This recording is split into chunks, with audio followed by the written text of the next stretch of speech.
2025 O level ගණිතය ප්‍රශ්න පත්‍ර සාකච්ඡාවේ දෙවැනි වීඩියෝ එකත් එක්ක තමයි ඕගොල්ලෝ එකතු වෙලා ඉන්නේ. අපි කලින් වීඩියෝ එකේදී සාකච්ඡා කළා පළවෙනි කොටසේ මුල් ප්‍රශ්න 25න් ප්‍රශ්න 15. ඉතින් මේ වීඩියෝ එකේ සාකච්ඡා කරන්නේ ඉතුරු ප්‍රශ්න 10.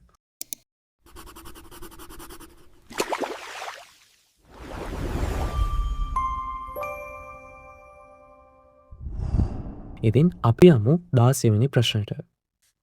16 වෙනි ප්‍රශ්නේදී කියනවා ඍජු වෘත්ත සිලින්ඩරයක උස එහි පතුලේ අරයමින් දෙගුණයක් වන අතර සිලින්ඩරයක් ගත්තොත් ඍජු වෘත්ත සිලින්ඩරයක් ගත්තොත් ඒකේ පතුලේ අරය මම R කියලා ගත්තොත් ඒකේ උස වෙන්නේ මෙන්න මේ කියන අරයමෙන් දෙගුණයක් වෙන්න ඕනේ. එතකොට මෙතන උස එන්න ඕනේ අරය වගේ දෙගුණයකින්ද 2R.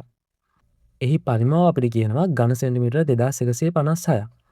මෙන්න මේ කියන සිලින්ඩරේ පරිමාව වෙනවා ඝන සෙන්ටිමීටර 2156ක්. මෙම සිලින්ඩරේ පතුලේ අරය තමයි අපෙන් අහන්නේ. එතකොට අපිට මෙතනදී සිලින්ඩරේ පරිමාව සොයන සූත්‍රයක් දීලා තියෙනවා. සිලින්ඩරයක පරිමාව සමාන වෙනවා 5R වර්ග H. පරිමාව අපිට මෙතන දීලා තියෙන්නේ 2156යි කියලා. 5ට අපිට ආදේශ කරන්න පුළුවන් 22 බෙදීම 7. අරය අපි R විදිහටම ආදේශ කරමු R වර්ගය. එතකොට මෙතනදී උසට අපිට ආදේශ කරන්න වෙන්නේ මෙන්න මේ කියන 2R. මොකද මේකේ උස පතුලේ අරයමින් දෙගුණයක් වෙන හින්දා. එතකොට මම මෙතෙන්ට 2R ආදේශ කරනවා. ඊට පස්සේ අපිට තියෙන්නේ මෙන්න මේක සුළු කරගෙන යන්න. අපිට එක පැත්තකට R උක්ත කරගෙන අනිත් පැත්තට සංඛ්‍යා ටික ගෙනියන්න පුළුවන්. එතකොට අපිට ලියන්න පුළුවන් 2156 වැඩි කිරීම 7 බෙදීම 22 වැඩි කිරීම 2 සමානයි R වර්ගය වැඩි කිරීම R. නැත්නම් අපිට ඒක කෙලින්ම ලියන්න පුළුවන් R ඝනය කියලා. ඊට පස්සේ අපිට පුළුවන් මෙතනදී 2156 දෙකෙන් කපන්න පුළුවන්. 2156ට දෙකේ අපිට එනවා 1078. ආයෙත් අපිට පුළුවන් මේ 1078 22කින් කපන්න. 1078 22කින් කපුවම අපිට එනවා 49. එතකොට අපිට 49 වැඩි කිරීම 7 සමානයි R ඝනය කියලා තමයි එන්නේ. අපිට මේ 49 ලියන්න පුළුවන් 7 වර්ගය. ආයෙත් 7 වර්ගය වැඩි කිරීම 7 සමානයි R ඝනය. අපිට මේ ඔක්කොම එකතු කරලා ලියන්න පුළුවන් 7 ඝනය සමානයි R ඝනය. R සමානයි සෙන්ටිමීටර් 7 විදිහට තමයි අපිට අවසාන උත්තරේ එන්නේ. R විදිහට හෙව්වේ මෙන්න මේ සිලින්ඩරේ පතුලේ අරය. 17 වෙනි ප්‍රශ්නේදී කියනවා සීනි භාජනයක සිටින කුහුඹුවන් සංඛ්‍යාව සෑම මිනිත්තු 5කදීම 3 ගුණයක් වෙනවා. ඒ කියන්නේ අපේ මූල අවස්ථාවේ ඉන්න කුහුඹුවන් සංඛ්‍යාව x විදිහට ගත්තොත් තප්පර 5ක් ගියාට පස්සේ ඊළඟට එන කුහුඹුවන් සංඛ්‍යාව වෙනවා 3x. මේක 3න් වැඩි වෙනවා.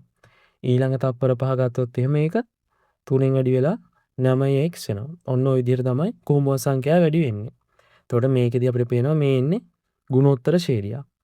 මිනිත්තු 10කදී භාජනයේ කුහුඹුවන් 36ක් සිටින්නම් ආරම්භයේදී භාජනයේ සිටි කුහුඹුවන් සංඛ්‍යාව තමයි අපෙන් අහන්නේ. ආරම්භයේදී ඉන්න කුහුඹුවන් සංඛ්‍යාව අපි A කියලා ගත්තොත් මිනිත්තු 5ක් ගියාට පස්සේ යම් සංඛ්‍යාවක් ඉන්නවා. ආයෙත් තව මිනිත්තු 5ක් ගියාට පස්සේ යම් කුහුඹු සංඛ්‍යාවක් ඉන්නවා. අන්න ඒ කුහුඹු සංඛ්‍යාව තමයි 36 වෙන්නේ. මොකද මෙතන මිනිත්තු 5ක් යනවා, මෙතන මිනිත්තු 5ක් යනවා. මුළු මිනිත්තු සංඛ්‍යාව මිනිත්තු 10ක් එනවා. එතකොට අපි ගුණෝත්තර ශ්‍රේණියක n පදය හොයන්නේ tn සමානයි ar n ඍණ 1 කියන සූත්‍රයෙන්. මෙතනදී අපිට tn ට 36 ගන්න පුළුවන්. 36 වෙන්නේ මේක අපි ගුණෝත්තර ශ්‍රේණියක් විදිහට සැලකුවා තුන්වෙනි පදේ. මේක පළවෙනි පදේ, මේක දෙවෙනි පදේ, මේක තුන්වෙනි පදේ. එතකොට t3 සමානයි 36 නම් අපි ආරම්භක සංඛ්‍යාව දන්නේ නැහැ. a දන්නේ නැහැ. අපිට a එහෙමම ආදේශ කරනවා. r වෙන්නේ පොදු අනුපාතය. මේ ගුණෝත්තර ශ්‍රේණියේ පොදු අනුපාතය වෙන්නේ 3. මොකද මේක 3න් වැඩි වෙවි තමයි ඉස්සරහට යන්නේ. ඒ වැඩි කිරීම 3 අපිට n ට ආදේශ කරන්න පුළුවන් මේක තුන්වෙනි පදයේ හින්දා 3 ඍණ 1. 36 සමානයි ඒ වැඩි කිරීම 3 දෙවෙනි බලය. 36 3 දෙවෙනි බලය එනවා 9 කියලා. එතකොට අපිට a එනවා 36 බෙදීම 9. a සමානයි 36 බෙදීම 9 අවසාන උත්තරේ එනවා 4යි කියලා. ඒ කියන්නේ මේ භාජනයේ ආරම්භයේදී කුහුඹුවන් 4 දෙනෙක් තමයි ඉඳලා තියෙන්නේ. 18 වෙනි ප්‍රශ්නේදී අපිට දීලා තියෙන්නේ න්‍යාස සුළු කිරීමක්. මෙතනදී x සහ y තමයි අපි හොයන්න ඕනේ. මෙතන x තියෙන්නේ, මෙතන y තියෙන්නේ. මේ දීලා තියෙන න්‍යාස දෙක මම මුලින්ම ලියාගෙන ඉන්නම්.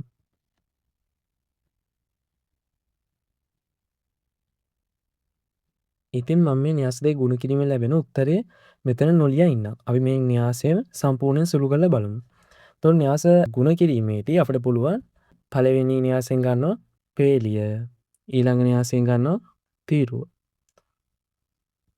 මේ පේලි විදිහට සලකන්න පුළුවන්. මේකේ තීරු විදිහට මෙහෙම සලකන්න පුළුවන්.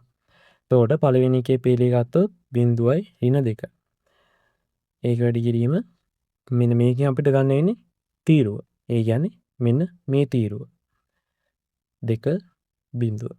ඉතින් ඔන්න ඔය විදිහට අපිට මේ න්‍යාසයේ පද ටික ලියාගෙන යන්න පුළුවන්.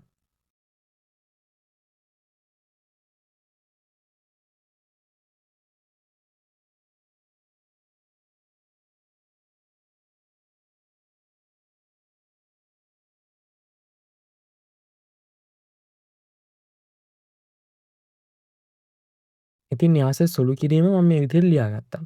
එතකොට අපිට තියෙන්නේ බිංදුව වැඩි කිරීම 2, ඍණ 2 වැඩි කිරීම බිංදුව. ඒක අපි ලියාගත්තොත්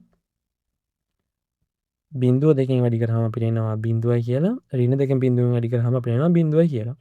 අන්න ඒ කියන සංඛ්‍යා දෙකේ එකතුව තමයි උත්තරේ විදිහට එන්න ඕනේ. එතකොට මෙතනදී බිංදුව කියලා අපිට දාලා තියෙන්නේ. ඉතින් ඔන්න ඔය විදිහට අපිට මේ දීලා තියෙන න්‍යාසයේ සියලු පද ටික සුළු කරගන්න තමයි තියෙන්නේ. මෙතනදී x වැඩි කිරීම 2. x වැඩි කිරීම 2 එනවා 2x ධන ආයෙත් 1 වැඩි කිරීම බිංදුව. 1 වැඩි කිරීම බිංදුව එනවා බිංදුවයි කියලා.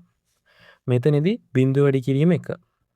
බිංදුවයි ධන ඍණ 2 වැඩි කිරීම ඍණ 1. ඍණයි ඍණයි ධන වෙන හින්දා මෙතනදී එන්නේ ධන 2. මෙතනදී x වැඩි කිරීම 1. x 1 වැඩි කිරීම ඍණ 1. මෙතන ධන 1 ධන 1 වැඩි කිරීම ඍණ 1 කියන්නේ ධනයි ඍණයි ඍණ වෙනවා. එතකොට එන්නේ ඍණ 1. ඉතින් ඔන්න ඔය විදිහට අපිට න්‍යාස ලියා ගන්න පුළුවන්. එතකොට මේක තවදුරටත් සුළු කරලා ලියුවොත් අපිට එනවා බිංදුව 2x 2 මෙතන එනවා x ඍණ 1. ඔන්න ඔය විදිහට සුළු කරාම එන එකම තමයි අපිට මෙතන දීලා තියෙන්නේ. එතකොට දැන් අපිට පුළුවන් මෙන්න මේකට සමාන කරගන්න.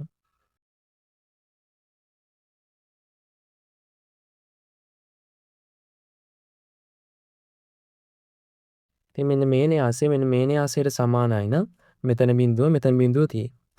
ආයේ මෙතන 2 තියෙයි. හැබැයි මෙතන y කියලා තියෙයි. එතකොට අපිට y සමානයි 2 කියලා ලියන්න පුළුවන්. මෙතනදී 2යි x සමානයි 6 කියලා තියෙයි. 2යි x සමානයි 6යි නම් අපිට x එනවා 6 බෙදීම 2. ඒ කියන්නේ 3. x සමානයි 3. මෙතන x ඍණ 1 සමානයි 2. එතකොට දැන් අපි මෙතනදී x හොයාගත්තා. ඕන්න අපිට පුළුවන් මෙතෙන්ට සුළු කිරීම දාලා x පදය හොයාගන්න. එතකොට එන්නේ x ඍණ 1 සමානයි 2යි. x සමානයි 3යි. තැන් දෙකේදීම x දාපු උත්තරෙත් සමානයි. ඒ කියන්නේ අපේ සුළු කිරීම නිවැරදි. අපිට අවසාන උත්තරය ලියන්න පුළුවන් x සමානයි 3යි y සමානයි 2යි. 19 වෙනි ප්‍රශ්නේදී කියනවා රූපයේ දී ඇති වෘත්තයේ කේන්ද්‍රය යොද AB විස්කම්භයක්ද. මෙන්න මේ කියන්නේ AB විස්කම්භයක්ද. ආරය සෙන්ටිමීටර් 5ක්ද වේ. එතකොට මේ වෘත්තයේ ආරය අපිට පුළුවන් සෙන්ටිමීටර් 5යි කියලා ලකුණු කරගන්න. මේ මෙතන ආරය සෙන්ටිමීටර් 5යි නම් මෙතන ආරය සෙන්ටිමීටර් 5යි. ඒ කියන්නේ මේ විස්කම්භයේ මුළු දිගනවා සෙන්ටිමීටර් 10යි කියලා. AC සමානයි සෙන්ටිමීටර් 6 නම් AC කියන්නේ මෙන්න මේ පාදය. ඒ පාදය අපිට කියනවා සෙන්ටිමීටර් 6යි කියලා. දී ඇත තොරතුරු ඇසුරෙන් BC හි දිග සොයන්න. මෙන්න මේ පාදයේ දිග තමයි දැන් අපෙන් අහන්නේ. මේ ත්‍රිකෝණේ බැලුවාම අපිට පේනවා මේ ත්‍රිකෝණේ විස්කම්භය මත තමයි පිහිටලා තියෙන්නේ. ඒ කියන්නේ මේක අර්ධ වෘත්තයක් මත පිහිටි ත්‍රිකෝණයක්. අර්ධ වෘත්තයක් මත පිහිටි ත්‍රිකෝණයක මෙන්න මේ කෝණය වෙන්නේ අංශක 90යි. ජ්‍යාමිතිය දෙක ප්‍රමේයක් විදිහට කියනවා. ඒකට අපිට පුළුවන් මෙන්න මේ කෝණ අංශක 90යි කියලා ලකුණු කරගන්න. එහෙම බැලුවාම දැන් අපිට හොයන්න කියන්නේ මෙන්න මේ පාදයෙන් හින්දා අපිට පුළුවන් මේ ත්‍රිකෝණයට පයිතගොරස් ප්‍රමේය භාවිතා කරන්න. මොකද මේක ඍජු කෝණයේ ත්‍රිකෝණයක් වෙන හින්දා අපිට මේ පාදයේ තියේ ආයෙත් කරණය දිගත්තේ අපි හොයන්න ඕනේ මෙන්න මේ පාදය. එතකොට මේ ත්‍රිකෝණයට පයිතගරස් ප්‍රමේය දැම්මොත් මට ලියන්න පුළුවන්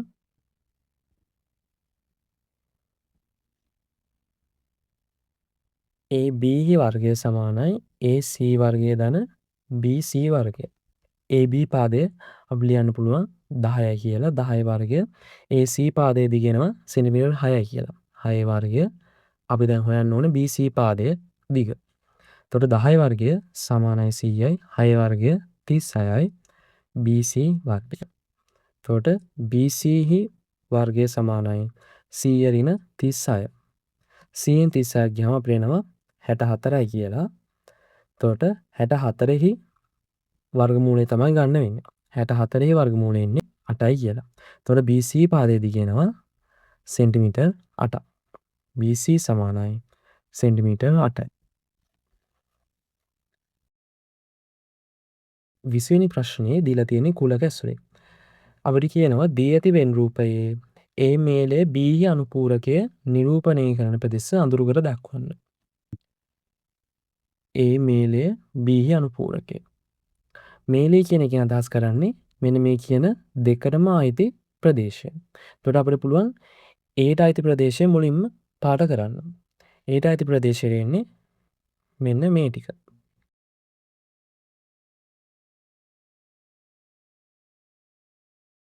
අයත් අපිට පුළුවන් B අනුපූරකය පාට කරන්න. B එන්නේ මෙන්න මේ කොටස. B අනුපූරකය එන්නේ මෙන්න මේ කොටස හැර ඉතුරු ප්‍රදේශය. එතකොට අපිට කියන සම්පූර්ණ ප්‍රදේශයම පාට කරන්න පුළුවන්. මෙන්න මේ කියන B හැර කොටස තමයි B අනුපූරකයෙන් නිරූපණය වෙන්නේ.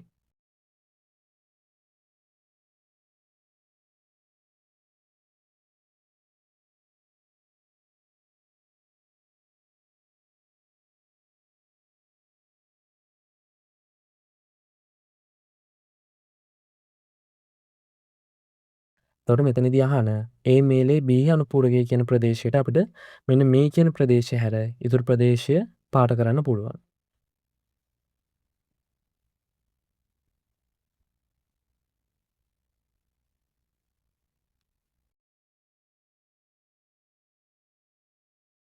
ඉතින් ඔන්න ඔය විදිහට තමයි A මේලේ B අනුපූරකය කියන ප්‍රදේශය අපිට නිරූපණය කරන්න පුළුවන් වෙන්නේ. 21 වෙනි ප්‍රශ්නේදී අපිට කියන්නේ දී ඇති රූපයේ ABCD යනු වෘත්ත චතුරස්‍රයකි. මෙන්න මේ කියන චතුරස්‍රයේ කෝණ 4 වෘත්තයේ පරිධියම තමයි පිහිටලා තියෙන්නේ. තවද AD සමානයි DC. මෙන්න මේ පාදයයි මෙන්න මේ පාදය දිගින් සමානයි කියනවා. ABC කෝණය සමානයි අංශක 70යි. මෙන්න මේ කෝණය ගැන තමයි ඔය කියන්නේ. එතකොට ඒක අපිට ලකුණු කරගන්න පුළුවන් අංශක 70යි කියලා. දී ඇති තොරතුරු ඇසුරින් DBC කෝණයේ අගය සොයන්න. මෙන්න මේ කෝණය අගය තමයි දැන් අපෙන් අහන්නේ. මෙතනදී අපිට බැලුවොත් මෙන්න මේ පාදයයි මෙන්න මේ පාදය සමාන හින්දා අපි මෙන්න මේ කියන ADC ත්‍රිකෝණය සැලකුවොත් මේ ත්‍රිකෝණය සමද්විපාද ත්‍රිකෝණයයි. සමද්විපාද ත්‍රිකෝණයක මෙන්න මේ කියන සමාන පාද ඉදිරියෙන් තියෙන සම්මුඛ කෝණ සමාන වෙන්න ඕනේ. එතකොට මෙන්න මෙතන කෝණේ සමාන වෙනවා. ඒ වගේම තමයි මෙතනදී මෙන්න මේ කියන වෘත්ත චතුරස්‍රය ගත්තොත් වෘත්ත චතුරස්‍රයක සම්මුඛ කෝණ පරිපූරක වෙනවා. ඒ කියන්නේ අපි මෙන්න මේ කෝණේ ගත්තොත් ඒ කෝණ දෙක එකතු වෙන්න ඕනේ අංශක 180ක්. ඒ වගේම මෙන්න මෙතන කෝණේ ගත්තොත් ඒක එකතුවත් වෙන්න ඕනේ අංශක 180ක්. එතකොට අපිට පුළුවන් මෙන්න මේ කෝණය සලකලා ඔන්න ඔය කියන ප්‍රමේය භාවිතා කරන්න. මට ලියන්න පුළුවන් ABC කෝණය ධන ADC කෝණය සමාන අංශක 180යි. අපිට ප්‍රමේය විදිහට ලියන්න පුළුවන් වෘත්ත චතුරස්‍රයක සම්මුඛ කෝණ පරිපූරකයි කියලා. එතකොට ABC කෝණය අපිට දීලා තියෙන අංශක 70යි කියලා. ADC සමාන අංශක 180යි. අපිට ADC කෝණය එනවා අංශක 180 ඍණ අංශක 70. ඒ කියන්නේ අංශක 110යි. මෙන්න මේ කෝණය අංශක 110යි. ඒ කෝණයෙන් අංශක 110යි නම් අපිට දැන් පුළුවන් ADC කියන ත්‍රිකෝණය සලකලා මෙන්න මේ කෝණ දෙක හොයාගන්න. මම මේ එක කෝණයක් x කියලා දාගන්නවා. එතකොට මම මේ ABC ත්‍රිකෝණය සලකා ලිව්වොත් මට ලියන්න පුළුවන් x ධන අංශක 110 සමානයි අංශක 180යි. ත්‍රිකෝණයක අභ්‍යන්තර කෝණ වල එකතුව අංශක 180 හින්දා. එතකොට 2x ධන 110 සමානයි අංශක 180යි. 2x සමාන වෙනවා 180 වලින් 110. ඒ කියන්නේ අංශක 70යි. අපිට x එනවා අංශක 35යි කියලා. මේක කෝණයක් අංශක 35යි. දැන් අපි මෙන්න මේ කියන කෝණ දෙක හොයාගත්තා. හැබැයි දැන් අපෙන් අහන්නේ මෙන්න මෙතන කෝණයේ අගය. ඒ කෝණයෙන් අපි සැලකුවොත් මෙන්න මේ කියන DCJ සලකා අපි මෙන්න මේ ත්‍රිකෝණය සැලකුවොත් ඒ වගේම තමයි මෙන්න මේ ත්‍රිකෝණය සැලකුවොත් උගලන්ට පේනවා මේ ත්‍රිකෝණ දෙකම එකම ඛණ්ඩයේ කෝණ. මේකත් වෙන්නේ DBC මේකත් වෙන්නේ DAC. මෙන්න මේ කියන ජායෙන් තමයි මේ ත්‍රිකෝණ දෙකම ඇවිල්ලා තියෙන්නේ. මේ ජායෙන්ම මේ වෘත්තයේ ඛණ්ඩ දෙකකට බෙදනවා. ඒකේ එකම ඛණ්ඩය තමයි මෙන්න මේ කියන ත්‍රිකෝණ දෙකම තියෙන්නේ. එතකොට මෙන්න මේ කෝණය මෙන්න මේ කෝණයයි එකම ඛණ්ඩයේ කෝණ. එකම ඛණ්ඩයේ කෝණ ජ්‍යාමිතියදී කියනවා සමානයි කියලා. එතකොට දැන් අපි මෙන්න මෙතන කෝණය හොයාගත්තා නම් අනේ කෝණය අගයම තමයි මෙතන කෝණය අගයටත් එන්නේ. මොකද මේ කෝණ දෙකම එකම ඛණ්ඩයේ කෝණ නිසා. මට ලියන්න පුළුවන් TBC කෝණය අගය අංශක 35යි කියලා. ඒ මොකද DAC කෝණය සමානයි TBC කෝණය. එකම ඛණ්ඩයේ කෝණ.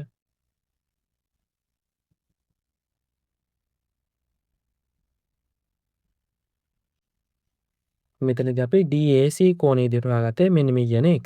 x සමානයි DAC කියලා අපිට ගන්න පුළුවන්. 22 වෙනි ප්‍රශ්නේදී අපිට දීලා තියෙන්නේ අසමානතාවයක් විසඳන්න. අසමානතාවය අපිට දීලා තියෙන්නේ 3x ධන 10 විශාලයි හෝ සමානයි 18ට වඩා. 3x ධන 10 එහා පැත්තට ගියාම 18 ඍණ 10 වෙනවා. 3x විශාලයි හෝ සමානයි 18 ඍණ 10 වෙනවා 8යි කියලා. එතකොට අපිට x ලියන්න පුළුවන් 8 බෙදීම 3. ඒ කියන්නේ 8 3න් බෙදුවම එනවා 2යි. 3න් 2යි. x විශාලයි හෝ සමානයි 2යි 3න් 2යි. ඒ කියන්නේ 2යි දශම ගණනක් තමයි මෙතනදී එන්නේ. මෙතනදී අපෙන් අහන්නේ මෙන්න මේ කියන අසමානතාවයේ 5ට අඩු ධනන කිවල සංඛ්‍යා. ඒ කියන්නේ x ට ගන්න පුළුවන් 5ට අඩු ධනන කිවල සංඛ්‍යා. දැන් මෙන්න මේ උත්තරය අනුව අපිට x ට ගන්න පුළුවන් අගයන් කිහිපයක්ම තියෙනවා. අපිට 2යි 3න් 2 ඉඳන් ඉස්සරහට තියෙන සංඛ්‍යාව ඕනම සංඛ්‍යාව x විදිහට ගන්න පුළුවන්. මොකද x විශාලයි හෝ සමානයි මෙන්න මේ කියන අගයට වඩා. හැබැයි දැන් අපි මෙතනදී අහන්නේ 5ට අඩු ධනන කියන මේ සංඛ්‍යාව. ඒක 5ට සීමා කරලා තියෙන්නේ. එතකොට අපිට ගන්න පුළුවන් ධනන කියන සංඛ්‍යාව විදිහට 4 සහ 3 විතරයි. මොකද මෙතනදී අපිට 2 ගන්න බෑ. මෙතනදී 2 යම් ප්‍රමාණයක් එනවා. එතකොට 2 එන්නේ නැහැ. මෙතනදී අහන්නේ ධනන කියන සංඛ්‍යාවනේ. එතකොට 2 එන්නේ නැහැ. 3 එනවා. 4 එනවා. 5 එන්නේ නැහැ. මෙතනදී අහන්නේ 5ට අඩු හින්දා. එතකොට අපිට අන්තිමට ගන්න පුළුවන් ධනන කියලා මේ විසඳුම් දෙක ඉන්නේ 4 සහ 3 විදිහට. 23 වෙනි ප්‍රශ්නේ කියනවා සම්පාද ත්‍රිකෝණාකාර හරස්කඩක් සහිත ඍජු පිස්මයක ඍජු කෝණාංශ මුහුණත් තුන සම්බන්ධයෙන් පහත ඉදිරිපත් කර ඇති ප්‍රකාශ තුනෙන් නිවැරදි ප්‍රකාශයටෙන් ඉරක් අඳින්න. තොර ඍජු පිස්මයක් ගත්තොත් සම්පාද ත්‍රිකෝණාකාර හරස්කඩක් තියෙන මෙන්න මේ වගේ ප්‍රිස්මයක් තමයි එන්නේ. මෙන්න මේ කියන හරස්කඩේ ත්‍රිකෝණ දෙකම පාද තුන එකිනෙකට සමානයි.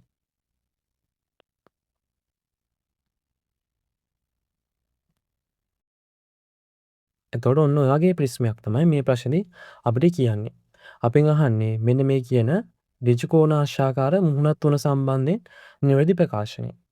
අනිවාර්යයෙන්ම මෙන්න මේ කියන සම්පාද ත්‍රිකෝණාකාර දෙකක් තියෙන හින්දා හරස්කඩක් විදිහට අපි මෙන්න මේ කියන එක මුහුණතක් සැලකුවොත් එක ඍජු කෝණාංශාකාර මුහුණතක් සැලකුවොත් මේ ඍජු කෝණාංශාකාර මුහුණතේ මෙන්න මේ පාදය සමාන වෙන්න ඕනේ. මොකද මෙතන හරස් කර තියෙන මෙන්න මේ ත්‍රිකෝණ දෙකේ මෙන්න මේ පාද දෙක දිගින් සමානයි. මොකද මෙතනදී කියනවා සම්පාද ත්‍රිකෝණාකාර හරස් කරත් කියනවා කියලා. එතකොට මේ පාත් දෙකත් සමානයි. ඒ වගේම තමයි මෙතන දිගත් අනිවාර්යයෙන්ම සමාන වෙන්න ඕනේ. එහෙම දිග සමාන වුනේ නැත්නම් අපිට මේ ප්‍රිස්මයේ පතරම හරිය විදිහට හදාගන්න විදිහක් නැහැ. මේ පාත් දෙකත් සමාන වෙනවා. මේ පාත් දෙකත් සමානයි. මේ පාත් දෙකත් සමානයි. ඉතින් ඔන්න ඔය වගේ හරස්කඩ තුනක් තමයි මේ ප්‍රිස්මයේදී තියෙන්නේ. රෝම ඉලක්කම් එකේ ගත්තොත් ඒකෙදි කියනවා මුහුණක් දෙකක් පමණ වර්ගඵලයෙන් සමානයි. නැහැ. මෙතනදී මුහුණක් තුනම වර්ගඵලයෙන් සමානයි. රෝම ඉලක්කම් දෙකේ කියනවා මුහුණක් තුනම වර්ගඵලයෙන් සමානයි. අන්න ඒක අපිට නිවැරදි ප්‍රකාශනයක් විදිහට ගන්න පුළුවන්. රෝම ඉලක්කම් තුනේ කියනවා මුහුණ තුන වර්ගඵලයෙන් එකිනෙකට වෙනස් වේ. එහෙම වෙන්නේ නැහැ. එහෙම වෙන්නේ මෙන්න මේ කියන හරස්කඩ අසමාන වුණා නම්. එහෙම වෙන්න පුළුවන්. හැබැයි මෙතනදී සම්පා ත්‍රිකෝණාකාර හරස්කඩක් තියෙන හින්දා මුහුණ තුනම වර්ගඵලයෙන් සමාන වෙනවා. එතකොට 23 වෙනි ප්‍රශ්නෙට නිවැරදි පිළිතුර වෙන්නේ රෝම ඉලක්කම් 2. 24 වෙනි ප්‍රශ්නය. 24 වෙනි ප්‍රශ්නේදී අපිට දීලා තියෙන ප්‍රස්තාරයක්. අපිට කියනවා මෙන්න මේ කියන ප්‍රස්තාරයේ සරල රේඛාවේ සමීකරණ ලියන්න. ප්‍රස්ථාරය අපිට බලපු ගමන් පේනවා මේක y සමානයි mx ධන c ආකාරයේ ප්‍රස්ථාරයක්. ඉතින් මෙන්න මේ කියන ප්‍රස්ථාරයේ සමීකරණ ලියන්න නම් අපි අනිවාර්යයෙන්ම මෙන්න මේ කියන අනුක්‍රමණය සහ අන්තක්ඛණ්ඩය දැනගෙන ඉන්න ඕන. අපිට අන්තක්ඛණ්ඩය නම් කෙලින්ම ප්‍රස්ථාරය ඇසුරෙන් බලලා කියන්න පුළුවන්. අන්තක්ඛණ්ඩය කියලා කියන්නේ ප්‍රස්ථාරය y අක්ෂය කපන ලක්ෂය. මෙතනදී ප්‍රස්ථාරය y අක්ෂය කපන්නේ මෙන්න මේ කියන ධන 4දී. එතකොට අපිට C සමානයි ධන 4 කියලා ලියන්න පුළුවන්. අන්තක්ඛණ්ඩය වෙනවා ධන 4.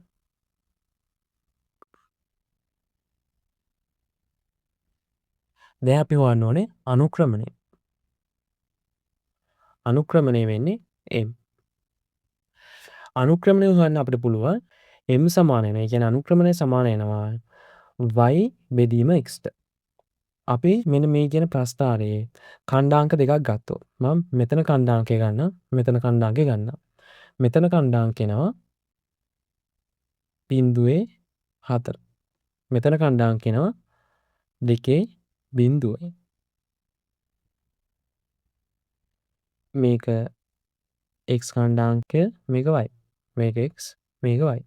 එතකොට මෙතනදී m සමාන වෙන්නේ y බෙදීම x. ඒ කියන්නේ y ඛණ්ඩාංක වෙනස බෙදීම x ඛණ්ඩාංක වෙනස.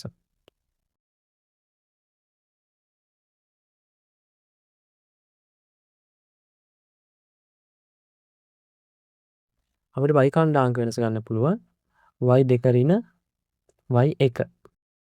x ඛණ්ඩාංක වෙනස ගන්න පුළුවන් x2 ඍණ x1. මම මෙතනදී මේක x1 ගේ විදිහට ගන්නවා මේක y1. මේක x2 මේක y2. එතකොට y2 වෙන්නේ 0. y1 වෙන්නේ 4. x2 වෙන්නේ 2. x1 වෙන්නේ 0. එතකොට අපිට එනවා ඍණ 4 බෙදීම 2.